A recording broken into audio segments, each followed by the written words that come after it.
duše, čo má v nej najviac duše. Toto je ten najvyšší súd, ktorý mi dodnes nedal kľud. Hovoril, nech priznám z duše, čo má v nej najviac duše. Teraz tejto veci priznávam, že môj život nebol v kúse pekný čistý, že aj mne skurvené veci prebiehali v mojej mysli a kvôli ním častokrát mojim rodičom smery na tvári skysli. Priznávam, že veľakrát som mamu otca trápil tým, že som sa namol napil alebo drogu do rúk vlapil. Dal si diazep a následne ho s vodkou zapil a rozbitý na sračky domov sa vrátil. Áno, je to tak a je mi to ľúto, že kvôli mne ste mali na duši smútok. Áno, je to tak a je mi to ľúto, že kvôli mne ste mali na duši smútok. Tiež ma veľmi mrzí, že som mohol aj pribrzdiť a nebyť taký drzý, keď som sa s vami hádal. Nikdy vám nevynadal a ďakujem vám za to, keď som to už nezvládal. U vás pomoc hľadal, tiež priznávam, že som nebol na ulici len osoba sveta, že som predával feda, tiež ofetoval, robil odobery, buzerantov keroval a tak si svoj voľný čas na sídlisku skracoval. Veď bol pre mňa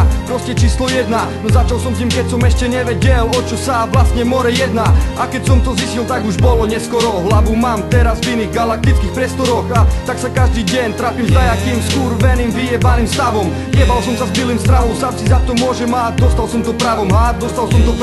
Priznávam, že kvôli droge som bol v piči na dne, ale každopádne som neprestával veriť, že prídu časy lepšie. A jak bežali dni, tak prichádzali stále len depresie väčšie. Jak som sedel doma zúfalý, často videl som, jak kvôli mne po tvári máme slza tečie. A dúfal som len jedno, že nič netrvá večne. Tiež nechýbalo veľa, možno bola by aj celá. Erik, pamätáš, naše hlavy spoza plota vybuchnuté, díky Bohu, že neostali steny, žiadny peska belek na chodníku prepadnuté. Priznávam, že život sídliskový ma dostal, ale aj dostal na to, aby som tu more v kľude ostal. A toto je skutočná pravda, ktorú som žil.